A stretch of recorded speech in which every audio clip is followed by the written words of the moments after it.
The morning sun cast a golden hue over the quiet suburban neighborhood of Maplewood.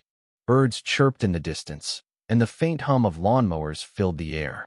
It was a peaceful Saturday, the kind of day that made you forget about the chaos of the world. But for Michael Carter, the tranquility was shattered the moment he stepped onto his front porch. Michael, a tall man in his early 30s with a strong jawline and piercing blue eyes, stretched his arms and took a deep breath. He had just returned from a long week of work at the local high school, where he taught history. As he glanced across his front lawn, his heart skipped a beat. Scattered across the grass were shreds of dark green fabric, the unmistakable remnants of a military uniform.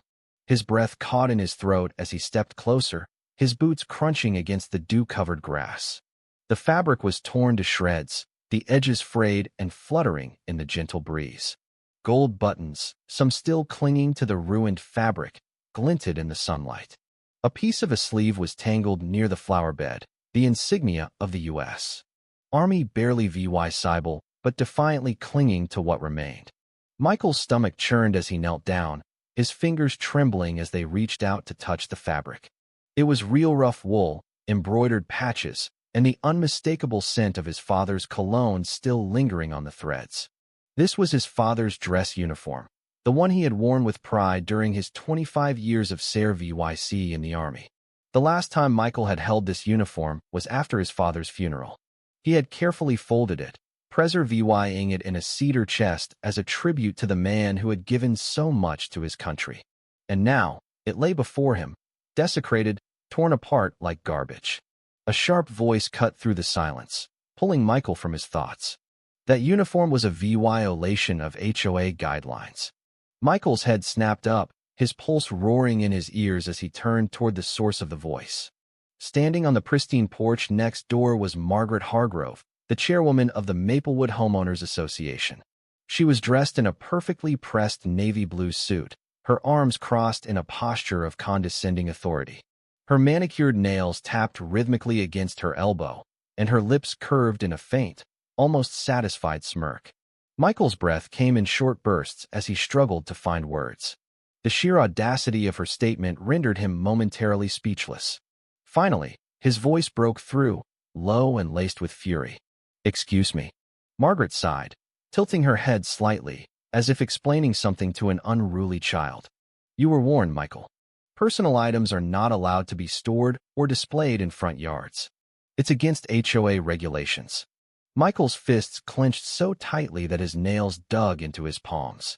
"This isn't a personal item," he growled. "This was my father's uniform. He served this country for 25 years. Margaret raised an eyebrow, unimpressed. "And we respect that. But the rules are clear. We cannot allow exceptions, no matter how sentimental the item may be." She gestured toward the torn remains at his feet with a careless flick of her wrist. "You can't expect special treatment, Michael." Something inside Michael cracked. He took a step forward, his entire body thrumming with barely contained fury. "This wasn't trash," he spat. "This wasn't some old pair of sneakers left in the yard. This was history. This was my father's legacy." His voice rose, shaking with emotion. "And you destroyed it." Margaret exhaled, her patience thinning. "Rules are rules." Then, as if the conversation were nothing more than an insignificant inconvenience, she turned on her heel and walked inside, the door clicking shut behind her with a finality that made Michael's blood boil. For a long moment, Michael stood frozen in place, his fists still clenched, his breath uneven.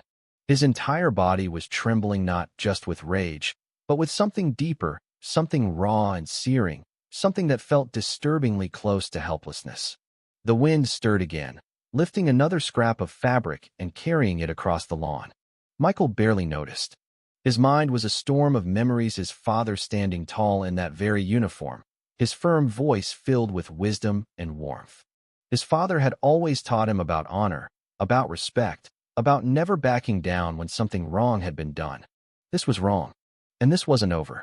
The night air was cool, carrying the distant hum of crickets and the occasional rustle of leaves.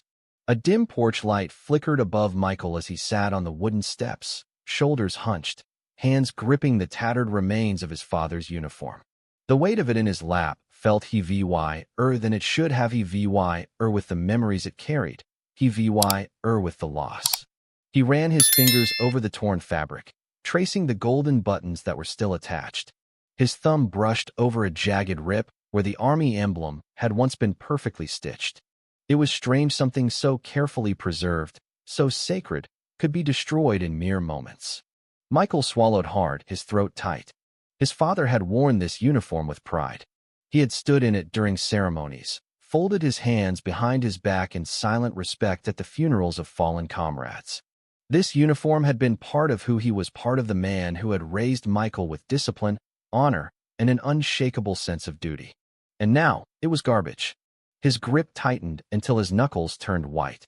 This uniform wasn't just cloth, he muttered to himself, barely above a whisper. It was a symbol of his life. A gust of wind sent a few loose threads fluttering into the night. The sight made his chest ache, as if something inside him had frayed just as easily. He sucked in a slow breath, willing himself to keep it together. His father had never been one for self-pity. He had always taught Michael to stand tall, to keep his head high, even when life tried to knock him down. But this was wrong. A sharp exhale left his lips. He couldn't just sit here. He couldn't just let this go. Without hesitating, he pulled out his phone, his fingers instinctively scrolling through his contacts until they landed on a name he hadn't dialed in years. His thumb hovered over the call button for only a second before pressing down. The line rang once, twice. On the third ring, a voice answered, deep, steady, and familiar. Michael. Michael exhaled, the tension in his chest momentarily giving way to something else, relief, maybe, or the kind of reassurance that came from knowing there was someone on the other end who understood. Dad's unit, Michael said, his voice tight. He had to swallow before continuing. They destroyed his uniform. The HOA shredded it. Silence. A long, steady breath came from the other end of the line. Michael pictured the man on the other end probably sitting at his kitchen table, rubbing a hand over his jaw, letting the weight of those words settle before speaking. When he finally did, his voice was calm, firm. We'll take care of this. And just like that, something in Michael shifted. For the first time that night, he didn't feel alone. The days dragged on in tense silence. Michael hadn't heard back from the man he called, and he found himself gripping his phone more often than he cared to admit, staring at the screen, waiting for a response that never came. Maybe they had forgotten. Maybe they had more important things to deal with. Maybe, after all these years, their bond wasn't as strong as Michael had believed. But every time he stepped outside, every time he walked past that damn patch of grass where his father's uniform had been ripped apart, the anger in his chest reignited. It didn't fade. It didn't dull. It grew. By Saturday morning, that anger was a full-blown inferno. Then, a sound cut through the quieted, deep, steady rumble, low at first, like a distant storm, but growing louder by the second. Michael frowned and stepped off his porch, shielding his eyes from the morning sun. The noise wasn't coming from the sky. It was coming from the street. His breath hitched. Trucks. SUVs. Big, heavy vehicles rolling in like a convoy. They came down the road in formation, slowing as they reached his house. The engines growled before falling into silence as doors swung open. And then they stepped out. Former soldiers. Not just any soldiers, his father's old unit. The men moved with the quiet efficiency of soldiers who had spent years in service. They didn't slouch. They didn't fidget. They weren't there to cause trouble, but their presence commanded respect. Michael's throat tightened as he took them in, broad shoulders, strong stances, eyes sharp with the kind of steel that didn't fade with time. Some were older now, streaks of gray in their hair. Others looked like they could still walk onto a battlefield and hold their own. But all of them carried the same unspoken bond, the same brotherhood his father had spoken of so many times. And leading them was the man Michael had called Colonel Jim Reynolds. Still broad-shouldered, still sharp as ever, his presence was as steady as Michael remembered. He moved with the confidence of a man who had never once backed down from a fight. Jim walked up to Michael, his eyes scanning Michael's face before dropping briefly to the shredded remains of the uniform still resting on the porch. His jaw tightened for the briefest moment before he looked back up. Without a word, he extended his hand, a strong, firm handshake, the kind that said more than words ever could. Michael grasped it, his own grip just as firm. Jim smirked. "You think we'd let this go?" Michael swallowed hard, his emotions caught somewhere between relief and disbelief. I wasn't sure. Jim's smirk widened, his grip tightening for just a second before he let go. We don't leave our own behind. The words hit Michael like a punch to the chest, not in pain, but in sheer weight. They weren't just here for him. They were here for his father. And suddenly, for the first time in days, Michael wasn't angry. He was ready. The Homeowners Association meeting was scheduled for that afternoon, a routine gathering meant to discuss landscaping regulations, fence heights, and the proper placement of garbage bins. The board members had no idea that today's meeting would be anything but routine. By the time the meeting was set to begin, nearly a dozen former soldiers had assembled outside the HOA headquarters, a small, modern clubhouse nestled in the center of the neighborhood. It was meant to be a place of order, control, and quiet governance. But today, it would be a battlefield. Michael stood among the men, his chest tightening as he took in the scene before him. These weren't just any soldiers. These were his father's brothers in arms. They stood in crisp, formal attire, their postures rigid, their expressions unreadable. The air was heavy with tension. Even passers-by noticed something was different. Neighbors slowed their steps, curious eyes peeking from behind curtains. There was no shouting, no aggression, just presence. And that was enough. Then, the clubhouse door swung open. Margaret Hargrove stepped outside and froze. Her eyes flickered across the gathered men, her smug authority wavering for the first time. She had dealt with angry homeowners before. She had faced complaints, protests, and even the occasional legal threat. But this was different. These men weren't just angry. They weren't pleading for fairness or requesting a second chance. They were standing for something bigger than rules and regulations. Margaret cleared her throat, trying to regain her usual composure. She forced a tight smile. "Can I help you?" Her voice was smooth, but Michael could see the way her fingers twitched as she clasped them in front of her. Jim Reynolds, unshaken, took a slow step forward. His presence alone carried the weight of command, the kind that couldn't be earned through elections or community votes. He was a man who had given orders in places far more dangerous than this suburban battlefield. "You owe Michael an apology," Jim said. Margaret scoffed, the forced confidence returning to her face. "For what?" Jim's gaze darkened. His voice when he spoke again was steel. "For desecrating a soldier's uniform." The words cut through the air like a knife. Margaret's lips parted slightly, as if she wanted to argue, but something stopped her. Maybe it was the way Jim's voice carried no room for negotiation. Maybe it was the silent, unwavering presence of the men behind him. Or maybe, for the first time, she realized she had seriously miscalculated. The silence that followed Jim's words was thick, stretching between them like a taut wire ready to snap. The crowd around them had grown. Neighbors loitered on sidewalks, peering out of windows, murmuring amongst themselves. Margaret's lips pressed into a thin line, a flicker of something unreadable passing through her eyes. She inhaled sharply, then exhaled in a controlled, measured way, as if forcing herself to remain composed. "This is unnecessary," she said, her voice clipped. "The HOA enforces regulations for the good of the community." Jim didn't flinch, didn't blink. His stance was solid, his presence unwavering. He let the weight of his silence settle before answering. "That uniform was not garbage," he said, his voice steady and deliberate. "It was a legacy. You don't get to destroy that and walk away." His words landed like a hammer against stone. Margaret's jaw twitched, her fingers tightening into a clasp in front of her.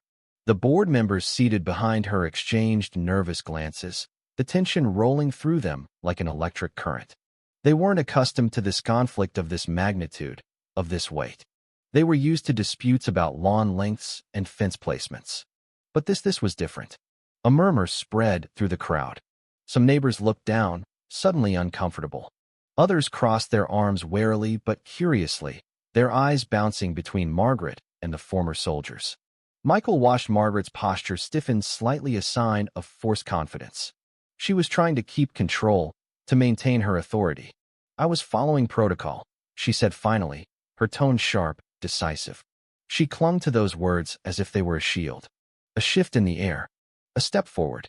Sergeant Major Daniel "Danny" O'Connor, a veteran older than the rest with a hard face lined by years of service, stepped forward. His eyes were shadowed beneath an army ball cap, his hands calloused, arms still strong despite his age. When he spoke, his voice was calm, but there was no mistaking the edge beneath it. "And we're following ours," he said. Margaret's head tilted slightly, an eyebrow raised. "Excuse me." Danny took another step, his boots scraping against the pavement. "Soldiers protect each other," he said simply.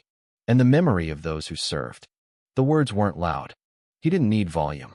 The convoy tie-in in his voice was enough. Margaret's fingers twitched, her weight shifting from one foot to the other. For the first time since she had stepped outside, she looked uncertain. The tension hung thick in the air, wrapping around the small crowd like a tightening noose. The HOA board, so used to dictating neighborhood policy without resistance, was visibly shaken. They had expected routine business, perhaps minor complaints, the usual petty grievances. They hadn't expected a line of former soldiers standing shoulder to shoulder, a growing crowd of residents watching, whispering, and most importantly, defiance. Margaret's forced composure was beginning to show cracks. Though she held herself stiffly, her hands clasped in front of her as if she could physically hold on to control, the cracks were there. Then, a voice broke through the silence. "Perhaps we should reconsider." All eyes turned toward one of the board members, a middle-aged man with rimmed glasses and a receding hairline. His voice was uncertain, but there was a nervous sincerity in his tone. Before he could finish, Margaret snapped her gaze toward him. "We cannot set a precedent," she cut in sharply, her words laced with frustration. "If we make an exception here, then what stops others from claiming special circumstances? Rules exist for a reason." Jim didn't hesitate. He stepped forward, his voice calm but sharp as a blade. "You already did," he countered, locking eyes with Margaret. "You set a precedent the moment you shredded a soldier's uniform and treated it like garbage." Margaret opened her mouth to retort, but the murmurs in the crowd grew louder. Some nodded, their arms crossed as they exchanged hushed conversations. Others looked uncomfortable, as if suddenly realizing they had been complicit in something wrong. A few had their phones out, recording, documenting every moment, every word. Michael stood near Jim, his hands clenched at his sides, but his heart pounded with something new momentum. For the first time since this whole nightmare began, the tide was turning. Jim let the moment settle before turning his attention back to the crowd. His voice rang out, steady and authoritative the way only a leader's could. "Let's vote." Margaret's head snapped up, her entire body tensing. "What?" Jim ignored her, his gaze moving across the gathering of neighbors, then to the board members. "Let's vote," he repeated. "Let's see if this rule actually stands with the people in this community." A ripple of agreement moved through the crowd. "Yes, let's vote. Let's see." Margaret's face darkened, her jaw tightening as she realized she was losing control. A heavy silence settled over the gathered crowd as the motion for a vote was officially called. The HOA board members, once seated comfortably in their positions of power, now looked visibly uneasy. This was no longer a small neighborhood dispute over regulations. This had become a reckoning. Margaret sat rigid in her chair, her fingers drumming against the polished wooden table, the only sign of her agitation. She had lost control of the narrative. This was no longer about her enforcing rules. It was about the community deciding whether she had gone too far. A show of hands was called. First, a few tentative arms rose. Then more. Within moments, the majority of the homeowners in attendance had their hands raised in favor of Michael and the soldiers. It wasn't even close. The decision was clear. Margaret's expression barely concealed her frustration. Her lips thinned, her cheeks darkened with barely contained anger. But she was trapped. The community had spoken. The murmurs died down as all eyes fell on her. The demand was unspoken but undeniable. She had to apologize. For the first time that day, Margaret hesitated. Her fingers twitched, her throat bobbed in a hard swallow. When she finally spoke, her voice was tight, forced through gritted teeth. "I apologize." It wasn't sincere, not even close. The bitterness in her tone was impossible to miss. Jim, standing tall beside Michael, didn't move. His gaze was locked onto Margaret, unflinching. He took a single step forward, closing the small distance between them. The movement was subtle, but it was deliberate. "Say his name," Jim said, his voice low, measured. Margaret blinked, caught off guard. What? Say his name. The demand hung in the air, heavy and inescapable. Margaret's breath hitched slightly. For a moment, it seemed like she might refuse. But then she looked past Jim, past the soldiers, past Michael, out at the crowd. She saw their faces, the stern expressions, the expectant silence. She wasn't just apologizing to one person. She was apologizing to a whole community that had finally had enough. Margaret swallowed hard. I apologize, she forced out, her voice barely above a whisper. To the family of Sergeant Major Robert Carter. The silence held for a brief moment, thick, weighty. Then it broke. A wave of applause swept through the crowd. Some clapped with quiet satisfaction. Others cheered. A few even placed hands over their hearts in silent respect. Michael exhaled slowly, his chest tightening not with anger this time, but with something else. Relief. Vindication. Justice. His father's name had not been erased. It had been honored. The transformation happened quietly, without formal announcements or HOA mandates. A week after the confrontation, the neighborhood came together not because they were forced to, but because they wanted to. It wasn't a protest. It wasn't a demand. It was respect. Where just days ago the remnants of Sergeant Major Robert Carter's uniform had been scattered like trash, something new now stood, a flagpole, tall, solid, unwavering. The sight of it made Michael's breath catch as he approached, his steps slow, deliberate. The pole gleamed under the midday sun, its surface polished to perfection. At the top, an American flag waved proudly, catching the wind, its fabric rippling like the ocean his father had once crossed on deployments. And at the base, a plaque. Michael knelt, running his fingers lightly over the engraved words. In honor of Sergeant Major Robert Carter and all who served. Semper Fi. The weight of those words pressed into his chest, an ache settling deep inside him. But it wasn't the same ache of anger and helplessness he had felt before. This was different. This was peace. A presence moved beside him. Michael didn't have to look up to know who it was. Jim Reynolds stood there, silent for a moment, looking down at the plaque.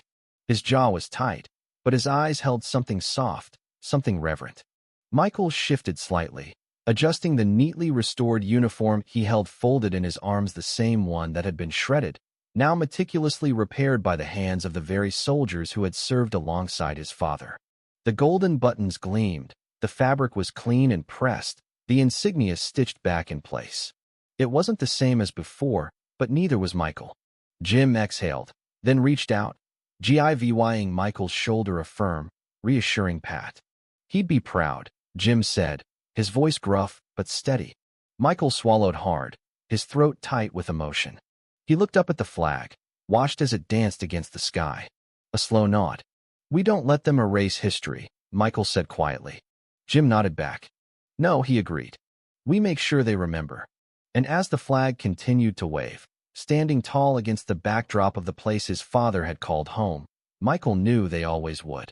The sky was painted in deep shades of orange and purple as the sun dipped below the horizon. A warm breeze carried the faint scent of freshly cut grass, rustling the leaves of the towering oak trees that lined the street. Michael stood on the sidewalk, hands in his pockets, staring up at the flag. It moved effortlessly with the wind, each ripple a silent testament to everything it stood for: strength, sacrifice, legacy. But this moment wasn't just about a flag. It wasn't just about a uniform. This was about something bigger: respect, honor, brotherhood. His father had taught him about all three, not just in words, but in the way he had lived his life, the way he had carried himself, the way he had never backed down when something mattered. And now, because of the men who had stood beside Michael, because of the voices that had refused to be silenced, that legacy would never be erased. Michael let out a slow breath, his chest rising and falling with the weight of everything that had happened. For days, he had been consumed by rage, by the helplessness of watching his father's memory be torn apart. But he wasn't alone. His father's unit, his brothers, had come through for him just as they had always come through for one another. It didn't matter that the war was behind them. It didn't matter that years had passed since they last stood together on the battlefield. When one of their own needed them, they showed up. That's what it meant to be a soldier. That's what it meant to be family. Michael swallowed the lump in his throat, forcing himself to look away from the flag and back toward his house. The streetlights flickered on, casting a soft glow across the neighborhood. A few of his neighbors still lingered nearby, quiet, thoughtful. Some exchanged small nods of respect as they passed. A week ago, this place had felt different. Now it felt like home again. His fingers brushed against the folded fabric in his hands, his father's uniform, carefully restored, whole once more. It would never be the same, but then again, neither would he. Some things were worth letting go of. And some things were worth fighting for. With one last glance at the flag, Michael took a deep breath, squared his shoulders, and stepped forward. His father had always believed in doing what was right. And now, so did he. If you were the one in this story, how would you react? Would you stand up and fight back, or accept the unreasonable pressure and control from the HOA? Share your thoughts in the comments below. And don't forget to subscribe, like, and share this video with more people. Your small action gives us the motivation to keep bringing you more intense and engaging stories. Thanks for watching, and we'll see you in the next video.